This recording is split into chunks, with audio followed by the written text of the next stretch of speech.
Troy Galloway is a construction manager and consultant, commercial and residential builder, and a certified inspector for all commercial and residential buildings. And now, here is About the House with Troy Galloway. Well, hello, folks. Welcome back to About the House. I thank you very much for joining us once again for another episode. We got a great show coming up for you. And hey, About the House, if those who are just catching for the first time on the show, this is a very unique radio show. We are kind of a one-of-a-kind audio university of everything you could ever want to know about your home. We talk about real estate, we talk about flipping, we talk about electrical issues, radon. I mean, everything you could possibly imagine, we try to talk about it. And what makes us so awesome is because we're on podcast and we're also on YouTube, TV, of course, all your social media places out there you can find us on.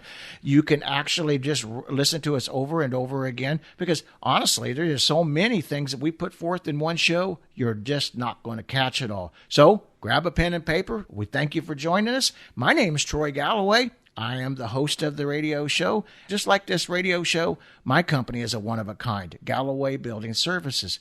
Why are we unique? Well, because we do things that these other companies really don't do. Of course, we do home and building inspections and commercial inspections, but we also do construction conflict resolution. So if you got a problem going on a construction job, or you just want to make sure you're building a new home. You want to make sure it's being done right. You give us a call. We come out, help you out, check it out for you. We also work for contractors. Yeah, you get a contractor, you're a contractor out there, and what happens is your customer says, hey, this isn't done right. Give us a call because I've been doing this now for over 44 years. I'm a building engineer, also a master carpenter card, been in the building for all these years.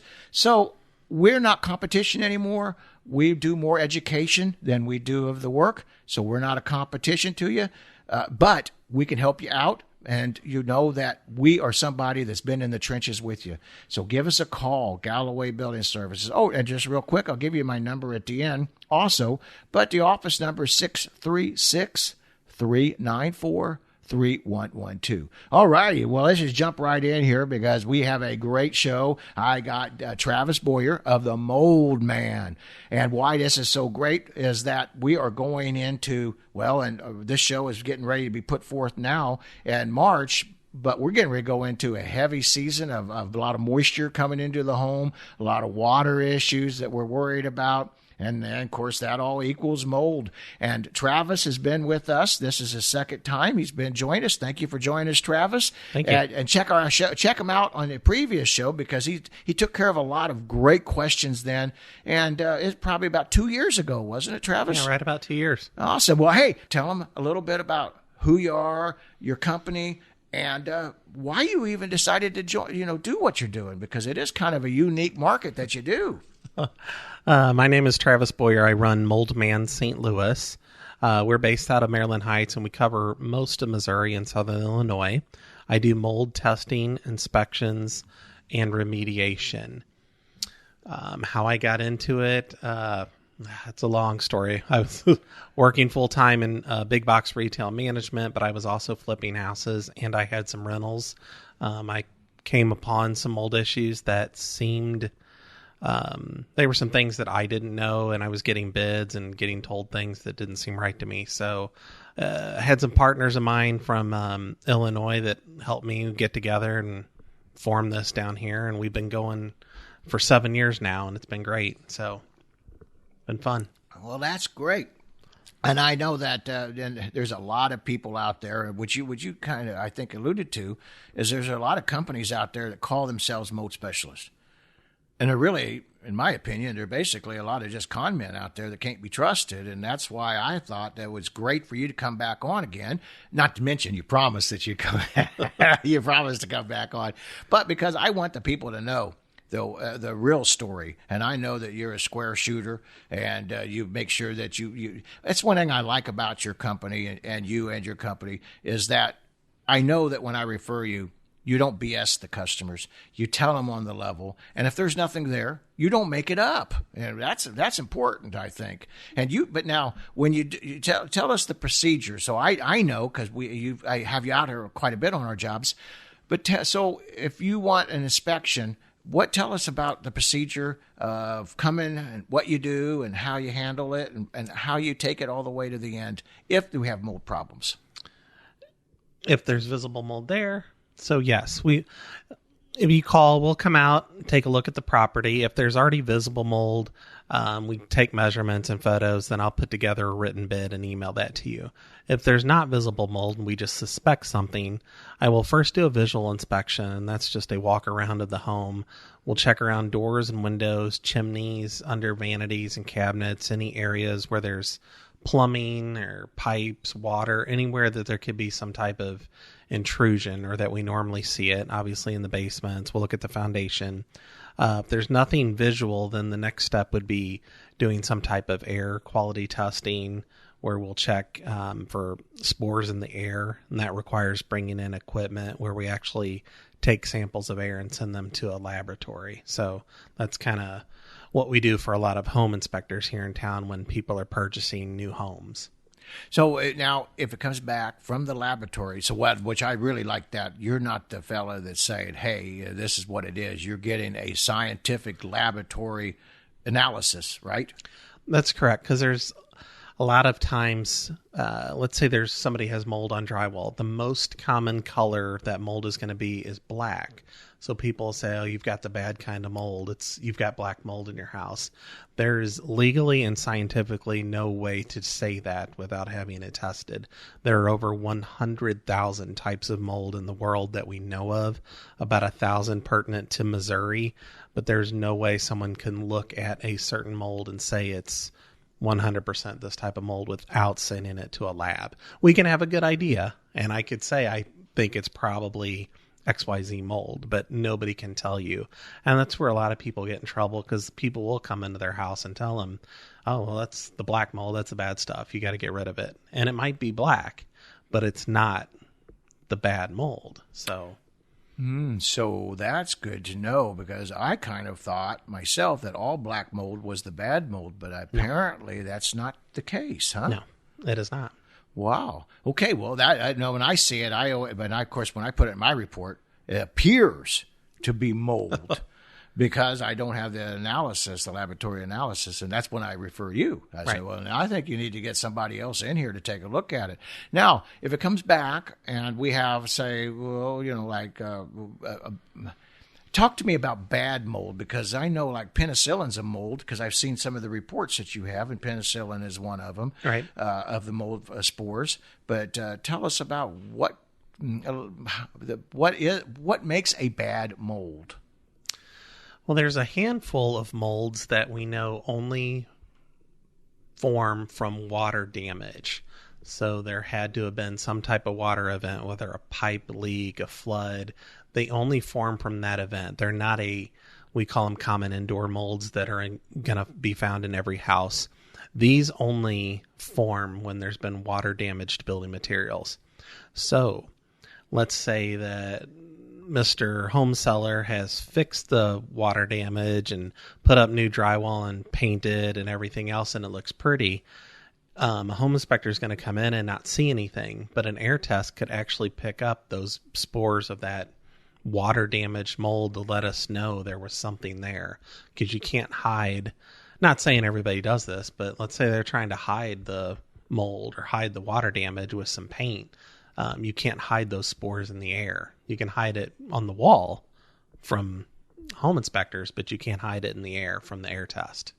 So, and we do get a lot of, I see a lot of that where the guys will come in here and, we're going to pick on home flippers, but they're not the only ones that do this, right. But it's more of our home flipping companies or even our people do-it-yourselfer companies. And I hear it all the time. Well, I'll just get some, vinegar or some bleach and water and clean it up. Does that really work? does not. Bleach is actually not something, and we've discussed this before, bleach will not kill mold on any porous surfaces. So unfortunately, we see this a lot in basements where it's on the floor joist or the rafters and the subflooring. People will come in, spray it down with bleach and water, and then paint over it. And essentially, you're just moving the problem down the road 6 or 8 months so that the person that buys the home is going to have a problem. Because once that basement gets either damp or humid again, that mold will come right out of the wood, eat through the paint, and then you've got a whole new problem. So no, bleach that's not the proper procedure for getting rid of mold. You know, I've been telling folks that for years. I remember what was it, the EPA had said that it worked, and then they came back after further analysis. Of course, what we're supposed to trust the government. But anyway, we really know better than that. But I'm glad that they followed through and further evaluation. But, you was talking about basements, and I don't know that that's a primary spot or not, but is that a primary spot for mold to be in? Probably one of the most common areas in a home that we find mold. Well, what happens if you, and I get people ask me, well, Troy, I don't think I need a mold test because I've never had any water issues in my basement. And yet it seems like sometimes you find it. What's going on? Mold can have water as a food source, but it also can grow strictly from humidity. So it really doesn't need water, just a high humid environment, which we consider 60% humidity for more than about 72 hours, a prolonged humidity event. When that happens, mold growth will occur. We know that mold's a naturally occurring product of the indoor and outdoor environments. It's always in every house, office, hospital, school. It's everywhere. But when it gets the right water or humidity to grow, it will take off. So in an unfinished basement, yes, you may never have had water there, but you also don't have enough air-conditioned air. Air conditioning dries out the air, and that's what cools it, but also mold's hard to grow in dry air. So if you don't have a dehumidifier in an unfinished basement, that's something you really should consider, because one of the most common areas we find mold is because of a basement that's too humid, just because it's unfinished. Well, and actually, so in our basement, we used to always we still put a lot of basement windows in, and that was the idea of our, back in the old days, is we put basement windows in to open them up. That was before air conditioning and things like that. But now with safety issues, security issues, we are sealing them windows shut, putting bars on them, So I guess that's tightening it up. That's probably creating, what would you call it, opportunity for mold. Yes, because you're not allowing the basement to breathe. And as you know, houses got to breathe. You can't seal them up so tight that no air can come in or out, because that creates problems. Yeah. You and I was talking about that on a project that we're working on together right now, where it had a thunderstorm in the attic, from condensation after the cold weather. So that's another kind of misconception, isn't it? A mold can only grow when it's really warm. We can't ever have any mold happening or occurrences. Right. I won't say it can't grow in the winter, because it can under the right circumstances, but especially if building materials are wet, it's going to grow. Well, like I was telling these folks here, that we're working with, is that what happened you had the moisture, but it didn't dry out, because now we're going into the spring and we got a wet, damp season, and then we got the humidity, and of course our attics are this was all up in the attics, as we talked about, and man, they got some serious things happening up there. But luckily, they're going to be getting taken care of, because you're going out there to take care of for them. But hey, I got some questions here. I asked around and to some people and told them you was coming on, so I asked for questions. So could you want to field a couple of questions for us? Absolutely. From the people? Let's go. That's great. Thank you. Hey, this is one of the questions I get asked that they sent me. Mold is only on the drywall and baseboards in my basement, but I was told that my ceiling tiles, insulation, and some carpeting have to get removed as well. Why? Well, there's a good reason behind that. So mold is a spore, and it travels through the air very, very well. So anytime it's disturbed, you're kicking that up into the air. So any porous items besides the drywall that mold is going to be on. So as it floats in the air, it'll get up into your drop ceiling tiles. It gets into the insulation. In our industry, those two products are considered disposables. We can't clean them because you can't get you can't get the surface wet of insulation. You can't get a drop ceiling tile wet because they'll just fall apart. So they're considered disposable, meaning if they're in a moldy environment, they get thrown away. Same with carpet. A lot of times when a basement, let's say a sump pump's backed up and it's been more than 3 days, even though that carpet's wet and people have a tendency to want to save their carpet or dry it out, the industry says once it's been wet for more than 72 hours, it has to get thrown away. And that's not because of mold. It's because there's a bacteria, thousands of bacteria that will start growing in that carpet, and you just can't clean it out. It's going to be harmful at that point. So pad and carpeting get thrown away at that point. So it takes about an average of 72 hours for the mold to actually impregnate these different products, materials. Is that right? Or in the right environment, mold can grow in 24 to 48 hours. But let's say a sump pump backed up, because that's going to be common. It's probably common right now after this weekend. Once your carpeting's been wet and you don't get it dried out within 48 hours, there's going to be a huge amount of bacteria growth in there. So... yeah, and allergy. I mean, we're in the Midwest here, and people think, well, I'm not in Florida, or these kind of wet, damp areas. But, right. But we have of course, we live in the capital of all kinds of allergies. Tell me about it. Seems like people that never had allergy problems at all, they move to our Midwest area, St. Louis and Kansas City area. They just just two of my local cities I'm promoting. Yes. But I know you travel all around. But it just seemed to be more and more. I think we're being more and more aware of it. Do you think so, or is it something that's really a new phenomena? Mold itself? No, I think I'd say since the early 2000s, it's become a much bigger topic and a much bigger concern, especially in real estate. I know prior to that, the inspectors would find it in houses, and a lot of times it was just passed on to the buyer and nothing was ever thought of it. Nowadays, it's a pretty big issue when it's found in a home inspection, and I couldn't give you a percentage, but I would say a lot of the times that's getting taken care of before the closing, whether it's a buyer or seller requesting that. But anytime mold's found, it's getting dealt with at this point and not just kind of being overlooked and let go. It's a pretty big topic in real estate right now. Well, and from my understanding as a builder, that a lot of our insurance companies no longer will warrant to back us up. For instance, I was telling you a story about a contractor. So the contractors think about this, because this was a contractor telling me that, as you and I was talking about it right before the show, he literally had done a big rehab project, and he had dormant mold, is what he was told. But he didn't know that. And so when he opened it up and it was summertime and lifted, he said no rain got into the building. It was dry, but the humidity and the disturbing of it, and then it just blew up after, because he couldn't. So when he buttoned it up, he couldn't turn the AC on, and which naturally we can't turn our AC on because it voids the warranty when we're doing these kind of projects, because the drywall dust, and it blows up on them. So guys, beware. This is why it's great to have get a test if you have any kind of questions. But in that case, they didn't even know that it was pre-existing. The owner knew. He set the contractor up to get bit. But with that being said, that was a summertime project. But you reckon it'd be a good idea to kind of be thinking about testing? Honestly, it doesn't cost much to be tested. No, it doesn't cost a whole lot. And in that case, maybe so. Maybe you get it tested beforehand so that contractor knows next time. But again, if it's dormant and just kind of sitting there and not being disturbed, it might not come up on an air quality test.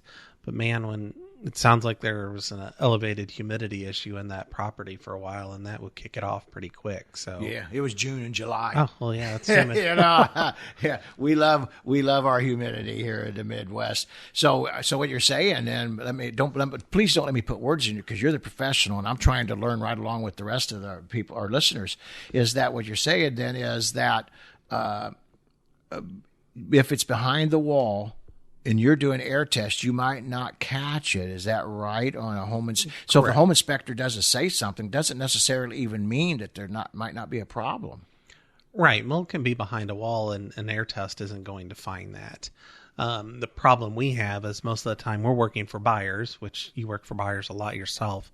We're not allowed to do any type of destruction, or we call it evasive inspection techniques to the house, meaning I can't drill a hole into the wall and look behind it, or drill a hole in the wall and stick any equipment behind there to do any testing. So just like a lot of home inspector reports say, we can only inspect what we can visually observe, and an air test is going to be the air that we're normally breathing inside the room. So yeah, there are some limitations to those.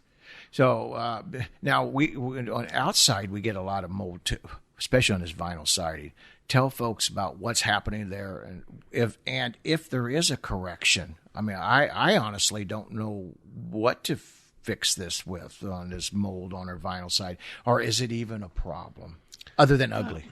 Other than ugly, no, it's not going to hurt the vinyl siding. Now, if it gets up under it and gets through the house wrap, then yeah, you can start getting moisture issues there. Really, that side of the house, it isn't getting a lot of sunshine. I mean, it covers mine, but every spring I get my power washer out and spray down the house, and I'm good till next year. So that's really all they have to do. It's not something a company has to come out and take care of. Mine's a 2-story, so I hire somebody for that second floor. But yeah, that's just power washing the house. So. No, and all that does is clean the surface, right? Yes. I mean, it's still in there. I mean, it don't go away just because you wash it. Is that right? It's not going to get into the vinyl, because that vinyl's, it's not going to get through that like it would drywall. But vinyl being not airtight. Right. Actually, vinyl's not even designed, which we get one of my radio shows that we did here on siding. Vinyl is not even designed to be airtight, not even designed to be watertight. You know, that's what drip holes are behind it for. So it's got a lot of areas to get up on that. But I myself have never witnessed it ever coming through. But I guess in the right conditions, it could do anything at once, huh? I think something over time, that could probably work its way inside, but I've never seen it either. I got a question here. This is my question. Actually, okay, it's not my question. It's it's a real estate agent that's a family member of mine, and she's from out of Florida. And they asked me to ask you about this. We talk back and forth about, because of a lot of they're in Florida. You know, the humidity is just horrible down there. But does that salt water create a different type of mold, or is it is it a better problem, worse problem, or is it just kind of like, or did I just throw you a blind left curveball? I don't know that I have a good answer for you. I don't know if salt water would create a different type of mold. I know that it is a much different, when you're closer to the beach, it's a little bit harder on houses because it's corrosive. So I have friends in the industry down there, and they do a lot of power washing of houses like every other week just to keep the salt water off of them. But as far as a mold issue, a different type of mold issue, the humidity, definitely. I mean, Florida is known for, they have very stringent mold regulations down there.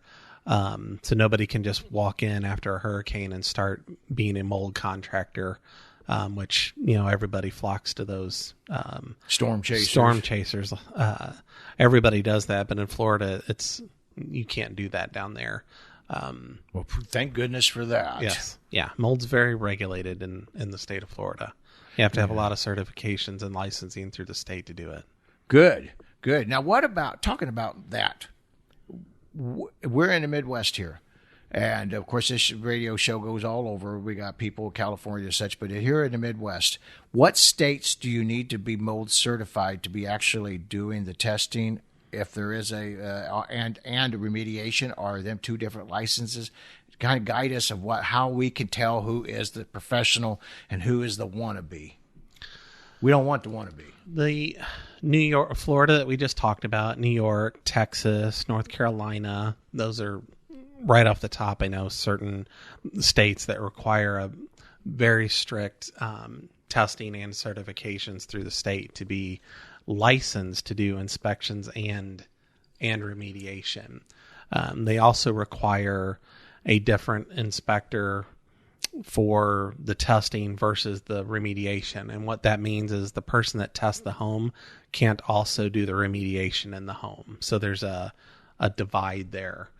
We do not have that currently here in Missouri or in Illinois. So someone could come in and do testing in the house, but they can also perform the remediation. We generally, if we do remediation in a home and our clients are wanting testing, we have that third-party inspector come in and do the testing behind us. I always tell them it's kind of like grading your own paper in school. If you're the one doing your own testing, it's kind of easier to pass that way. So we have a third-party company come in anytime we need testing done on our own work. And do that for us. Yeah, and actually, we've had the asbestos people on and the lead people on. They've all said the same thing. Yep. Even though they're qualified to do both. Right now, but is there a certification? So can anybody go do the testing and just send it off to the lab, or would it be prefer? Of course, I know this is what you do for a living, but it seems to me as that it's not just something that you want to go buy a kit down there at Home Depot and throw it in there and pray that you're in the right spot to test. Now, anybody can. To get into the business, there's a lot of people out there that can just jump online and be mold certified in a couple of weeks. We are licensed through are certified through the IICRC, and we follow all their standards of remediation. So most companies that are trying to do the ethical and right things are doing that, working towards certifications. I hold several with them. So I'm not the contractor that I do snow removal in the winter. In the spring, I'm grass cutting. And then when I'm not, I'm doing mold, or I'm working on a roof this weekend. So it's those types of people that you before somebody comes in and says they need to tear out your whole basement for mold, you got to question their background and their knowledge and certifications. Now, here's a question that I get asked a lot, and it was asked me, ask you this here, is that, so we get a lot of different type of information about remediation. Of course, bleach, and we've already talked about the bleach or the whatever and the water. But we also are told you got to rip everything out and throw it away. And then we're also told that no, all we have to do is just paint it. Well, tell me, when can we do painting? That don't even work at all, does it? No, well, say painting. That's going to lead me to the next question, actually. So there are times where a lot of things have to get torn out. There are times where some things can get torn out and some things can get cleaned. All of those are going to be on a house-by-house basis on when we're determining that.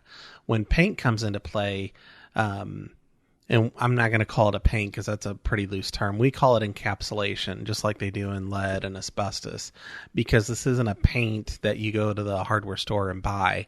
It's specifically made for mold remediation, where it will help block mold spores on the surface that you're encapsulating, but it also makes a surface hard for mold to grow on. So it's combating a couple different things that actually has antimicrobial properties in it.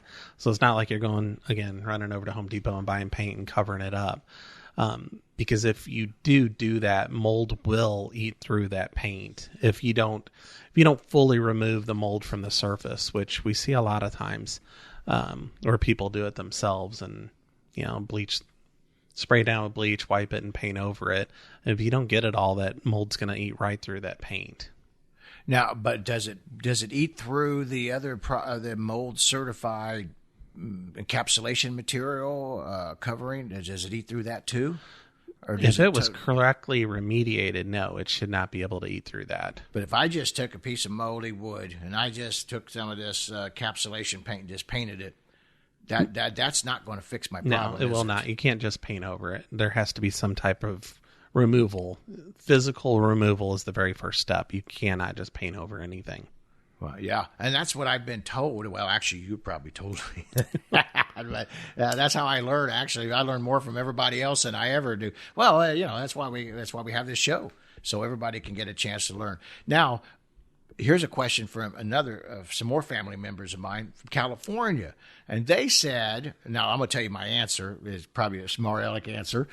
But that is, she said that they don't seem to have much of a mold issue in Southern California. Now, I told them it was basically because of the smog kills it.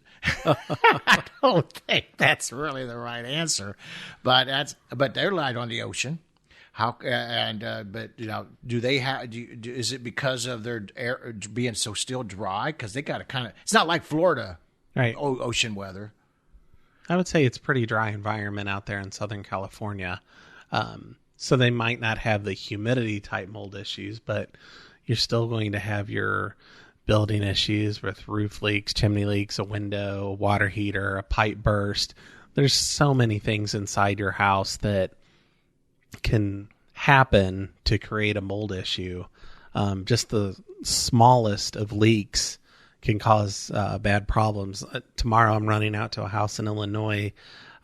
This woman just bought the house. She's only been there 6 months. Home inspector didn't find anything. House was perfectly clean. She now has a mushroom growing out of the wall in her laundry room. Oh, no. Yeah. Turns out there's a drip from the cold water line to the washing machine that drips about once every 30 seconds. So something super slow, but cumulatively over time, that's a problem.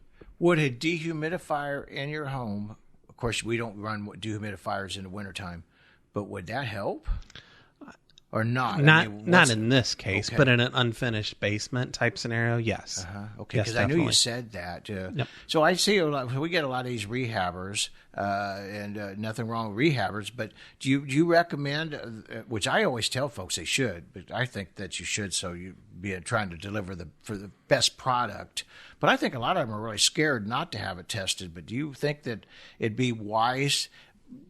Okay, let me just finish my thought. You think it'd be wise for the rehabber to get it tested so as that he could give the certification that it's been tested by a reliable company, and maybe I'm just trying to separate the better rehabbers from the lesser rehabbers. Does that make any sense at all to get it tested while it's in a rehab stage or before? I guess to me, yes, it would. But then to the rehabber, they're just trying to make money too. So why would they spend money on something that, might not mean anything to them? They're probably looking at it from more of a, if the buyer wants to get it inspected, let the buyer pay for the mold inspection type deal. So I would never say no that it's a bad idea, but yeah. We just educated the people just a few minutes ago that you can't test behind the walls. Right. So they're getting a test that's not really truly 100% if it's been rehabbed, especially on any home, but an older home. Because I don't think there's many older homes that's not had water issues at one time or another. Right.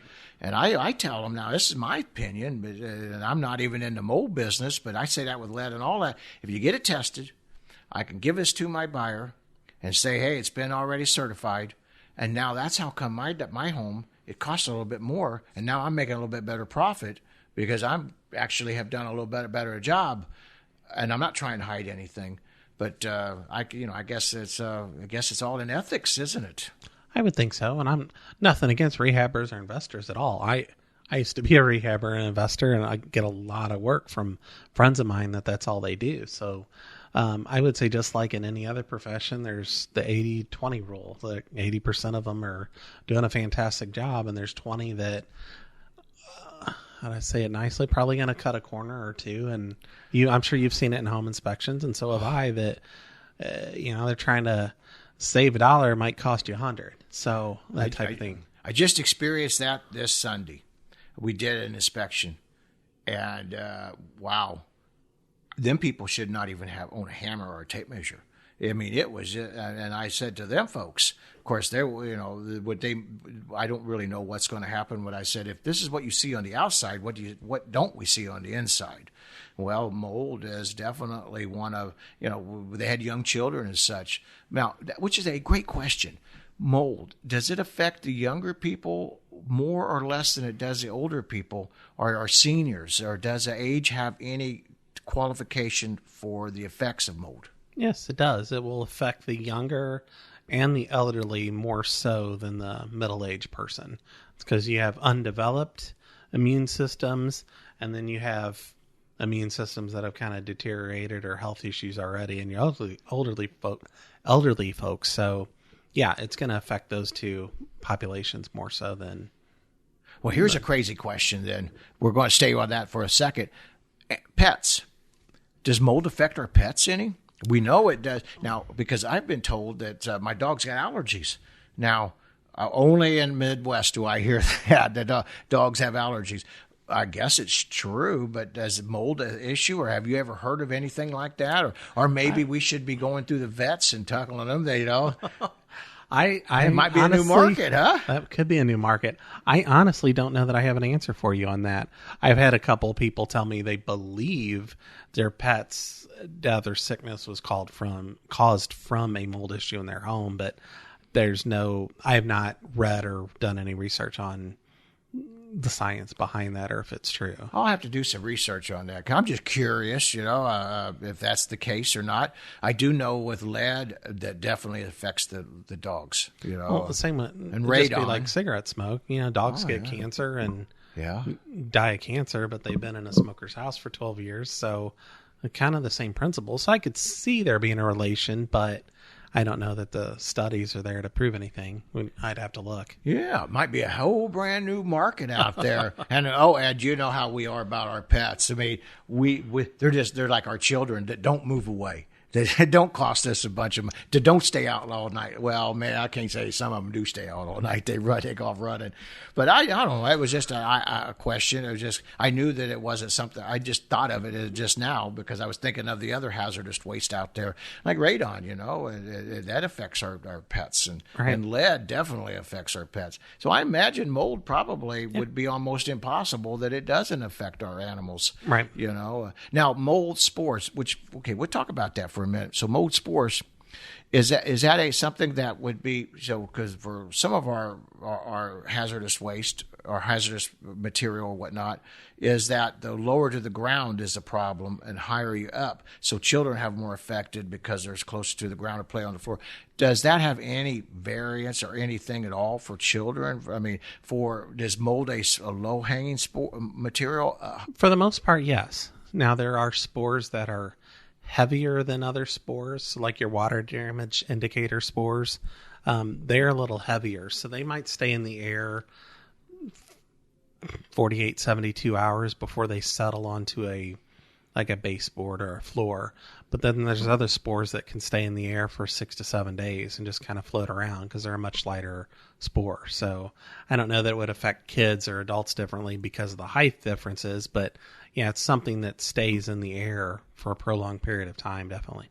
Yeah, well, because we see a lot of mold either on the floor or we see it up in the corners of our house, up in the ceiling, where the ceiling meets the wall. Right. How come?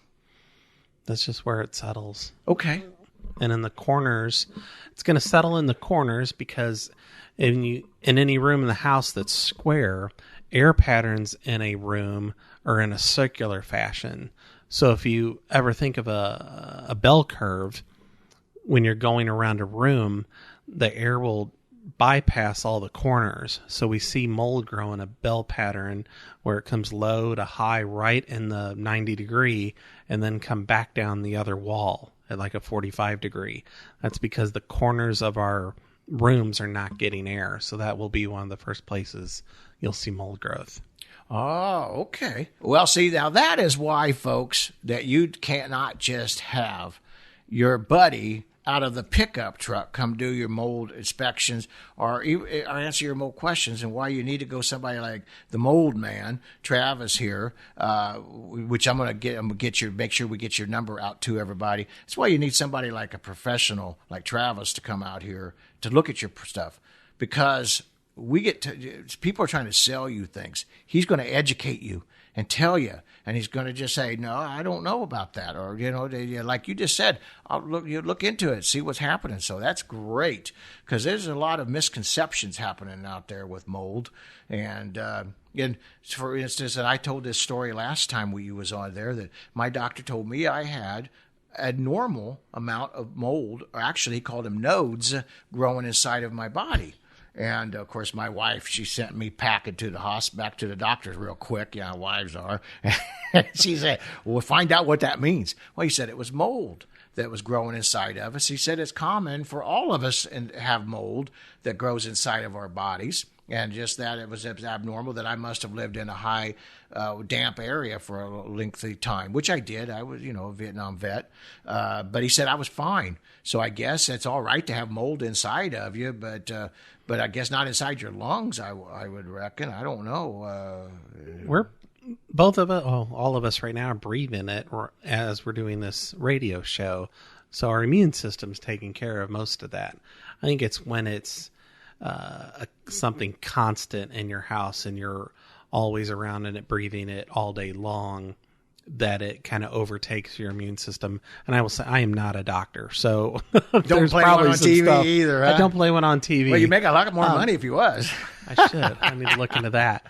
I think when it's a more of a constant exposure, kind of like radon. Radon's not. You're not going to get sick from radon in a couple of days. It's a long-term exposure problem. Same as mold. It's a long-term exposure. That's good to know, because I do think sometimes people see a little bit of mold and they just go, they're scared. Yes. They're scared because of the lack of information. And I know your last radio show, a contractor, well, actually it was a landlord / contractor, and they was having troubles with their one of their tenants getting ready to buy the home. Through your education of what you told the folks, they was able to get it corrected. No worries. Everybody was tested, but it was luckily you was there, even though you didn't even know it, just by what you did on the radio show here. Wow. That's awesome. Yeah. So and luckily it was for an attorney. So from now on, your name is logged with that attorney if they get any kind of mold problem. Now, with that being said, with attorneys and lawsuits, is this something that people get sued for much anymore with mold, or is it do you think that we're really more educated and we're just not ignoring it? No, I think it happens all the time. I think the most difficult part is mold's not something you can determine how it started or when it started. I get asked this a lot for issues where let's say a buyer's had a home inspection done, no mold. A year later, they have mold in the attic. I was just at a house in Wildwood, and I'll use this scenario for this question. The homeowner's only been there 9 months, and he showed me the home inspection. They looked at the attic. There's no mold in the attic. Now they have a little spot in the attic. Could that have happened in 9 months? Yeah, it's possible, but it's also possible that it was there before and the home inspector missed it. We're talking about a 6,400 square foot house with a huge attic. So is it a chance? Yeah, there's a chance, but I think going back to the lawsuit question is it's hard to determine how long mold growth has been there. And I think that's a lot of the lawsuits that happen today is, oh, well, it was there before I bought the house and the sellers were trying to hide it. It's a very, very tough area. And I'm not an attorney. I wasn't a doctor a minute ago. Now I'm not an attorney. I think it's just a tough area to say, yes, it was there, wasn't there, to move forward with a lawsuit. I think that's where they would have difficulty. But do they happen? Yes, all the time. Yeah, I bet. I never hear too much about it. But, when we look up in an attic, you honestly are not going to check every square inch of that attic. And if that's behind a rafter or a truss or something outside of the vision, or in a way our houses and our roofs are over framing and under framing, that you wouldn't even, like that, the one you're getting ready to crawl into here in a couple of days, up in that attic, that's in a spot that, the home inspectors cannot legally even crawl into that little area. I don't know how you're going to fix that one, but we're going to find out. That's going to be an interesting one. So remediation was kind of back up to that. Is there often that you ever have to remove any of the timbers or lumber or walls or anything other? I mean, you said carpeting and such like that cannot be saved. Tile, okay, that makes sense. But is there any time that we literally got to remove any of the structure because of mold? Yeah, I would say there's several times where we remove the sill plate in a finished basement. So let's say they've they finished the basement, so we get the drywall and the insulation out, and you have the 2x4s there. If there's been a prolonged water event, the bottom of that wood's rotted out. A lot of times the 2x4s aren't even attached to the sill plate anymore because it's just deteriorated and gone. So yeah, we'll remove 2x4s, we'll remove sill plates. So there are times we have to remove other cabinets, bars, a lot of different stuff. Yeah, especially like behind sinks, Yes. I would think that because we can't, you literally can't see behind them, some of our walls. You can't see behind the cabinets for sure, but people store so much stuff underneath there. What if the house is occupied and we do an inspection? We can't see behind that. We're not allowed to touch anything. I always take a photo of in the kitchen sink base and every vanity. I take a photo under there. I'm looking to see, is the back of the cabinet still there, or is the back gone and you just see drywall? Uh-huh. And then I'm also looking for the bottom of the cabinet. Is the bottom of the cabinet still there? Is it missing, or has somebody put in a piece of particle board? Because that's another huge area we see water leaks in. Let's say the P-trap or the garbage disposal was leaking and it rots out the bottom of the sink base cabinet. So they'll cut that cabinet out and just throw in a piece of particle board or plywood over it. Well, that water got to that back wall where the drywall is, and you can't see it. So there's no way, I could catch that on an inspection, but at least I've taken a picture of it and I've noted it that the original, and I make a note that the original base of that cabinet is no longer there. That's kind of I wouldn't say a red flag, but it's something that stands out to me doing what I do all the time. And that might not get picked up on the air inspection. Is that right, Dan? Yeah, it's very possible it could not be. Okay, that's good to know. I still think that people ought to be getting. I personally, I think that we ought to be getting an air test when we're rehabbing a home. Especially after that other fella telling me after he opened it up and then he closed it back up. If he would have thought about it, for just a few $100s, he could have saved himself. It cost him over $80,000, or his insurance company over $80,000. For what little few dollars it costs to have you to come out, that's almost like insurance. In the air test, I don't want anyone to think they're the end all be all. And I think I was telling you this story on our walk in to the building that I just did an air test for a home inspector on a newly rehabbed house, and the air test did not pick up anything. But from my visual inspection, there is visible, I suspected, mold growth on the floor joist. So I actually took something called a tape lift or direct sample, where I actually put a piece of adhesive on the floor joist and seal that up and send that to the lab along with my tapes, or along with my air samples. The air samples of this house, both levels, came back perfectly fine. So had I not visually seen mold on the floor joist, I wouldn't have, nobody would have thought to test that. But I tested and it came back as very heavy for an Aspergillus penicillin mold. So say that fast 3 times, guys. And this is every part of this house was brand new. It was fully rehabbed. The basement was finished, but no ceiling. It was exposed floor joist and subfloor that they had gone over with something called a dry flat or a dry fall paint, which is a black paint that you spray. It comes out as a paint, but immediately turns to a powder in the air. So when it hits the ground, it's not liquid paint. You can just shop vac it or sweep it up. It's super popular on rehabs right now because it's kind of that exposed ceiling with some can lights look. But when you miss areas and leave the exposed joist behind, that's where I was able to find mold. And I know what I'm looking for, but I was able to, not saying I saved this buyer some headache, but now they're discussing, Em and the seller discussing remediation possibilities now, or what their next step is. So let me ask you, so I'm a big one on proactive instead of reactive because it's always cheaper naturally.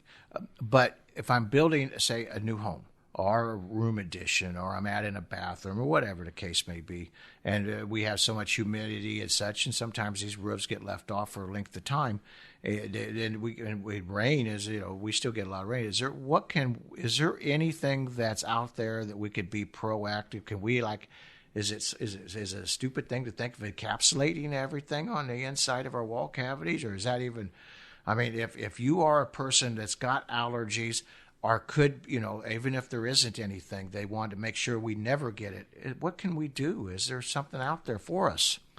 I believe there are certain products that you can, almost like a clear coat, put on building materials when the envelope's up but the roof's not on yet. So I do not know their names, but I would also say once the roof's on or it's tarped, keep air movers or dehumidifiers in there and keep the wood dry. That's the biggest part of it, is keeping that stuff dry. Yeah, and so I know we have things that we could do for, of course, keeping our air coming into the home. We even got sprays now for, fireproofing, which I need to get somebody on the show for that. That'd be a great one. Talking about fireproofing your house. They can spray that material down so your house don't burn. That's really popular in our hot areas, such as the forest burning up out in our West Coast states. So, but that's what made me wonder, is there something that we could do? We could termite treat before I put it in. Right. I would think that they'd be something. Maybe if there was, I'd have to look into that. You have to come back on and do another show. Would you? I'll give you a list of investigations. Wow, look at the different, because look how many people that you could really help. If we could actually help catch that, I know a ton of people would wrap that up into their mortgage for what little few dollars, and the security, if not being sick or hurting, would be fabulous. Right. So tell us out here. We're going to wrap this up here shortly, the show, and I thank you greatly for coming on. You're welcome. Thank you for just the like invite. last time, there's just tons of so much information to be had.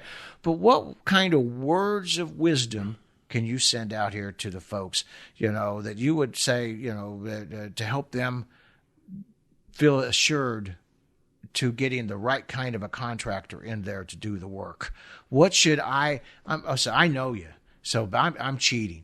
But if I don't know you and I got you and say you're $100 and this other guy, he's only $10, how do I know the difference? Give us some wisdom. Teach our people here. What do they need to look for? You can ask whoever you're having come out to your house. Ask to see if they're certified or if they have any certifications. Then who are they certified by? Generally, that's going to be something called the IICRC. Ask for references. I get asked for job references all the time, or photos of previous jobs. So there's a couple of things. Google reviews. You can go online to my website and look at all of our Google reviews. So you know that we just didn't start up last week and this is our second job. I'm not saying that that's bad, but we've been around for a while and stand behind our work. So if there's ever an issue down the road, we're going to be here and be able to take care of it. So I think something also in Missouri, in order to perform any mold remediation, you have to carry a special insurance called pollution insurance, and it deals directly with mold remediation. And that's besides general liability and work comp. That should be something anybody that walks into your house should have. But we have to carry something called pollution insurance. So yeah, my bid might be a couple of bucks higher than somebody else's, but I'm also playing by all the right rules. And you're playing by the rules to protect the consumer. Right.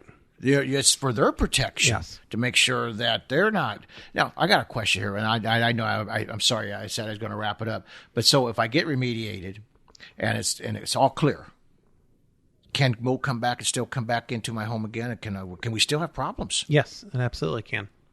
Okay. Definitely. Yeah, and when I remember the last time we talked about the mold house. I got a video of it where, folks, you got to check out this YouTube video. It is hilarious. Remember that house? It's got fur growing on the inside of it, and nobody would buy it because of that. Oh, I don't. It just. I guess it just doesn't stop, does it? Once it starts, it'll never stop. Yeah. Wow. Well, Travis, thank you for coming on. Tell them how they can find you, because I know that a lot of times they just need questions answered, so they know which direction to go. I'm happy to answer questions. I do that all week long. I can be reached at 314-282-9791. My email address is my name, Travis Boyer, at moldmanusa.com. And you can also check out our website at www.moldmanusa.com. We've got a lot of great articles on there and pictures and frequently asked questions. So there's a lot of great information on there. You can also contact us to set up an appointment as well. So yeah, reach out. I accept text messages if people have pictures of some funky color in their basement and they want to send me a picture of it. I take a look at those and let them know what I think too. So yeah, reach out and say hi. That's great. And actually, folks, I highly recommend Travis, but you know how I found you is that you was highly recommended by another profession in the radon business. And so, that's how word of mouth goes a long ways. And you've got one thing about the Mold Man Company, it is definitely carries, people definitely know about you. You've done great work. And you're honest. And if there's nothing else in the world, honesty means everything, unless you're a politician. Another show. And then you don't have to work. Well, thank you guys for watching and listening to our show. This is About the House. This is your humble host, Troy Galloway. Like I say, if you ever need any kind of inspections, construction litigation, we're also certified, or actually I am in my company for expert witnessing. So if you have a mold problem or a multitude of problems, call us. We bring in professionals like Travis. Our office number is 636-394-3112. And Travis, throw out your number one more time for the folks, please. 314-282-9791. All right. Thank you, sir. Thank you, Troy. You have a great day. Thank you. Sponsored by Troy Galloway and Galloway Building Services, your top choice for professional home inspections in the St. Louis area. GallowayBuildingServices.com.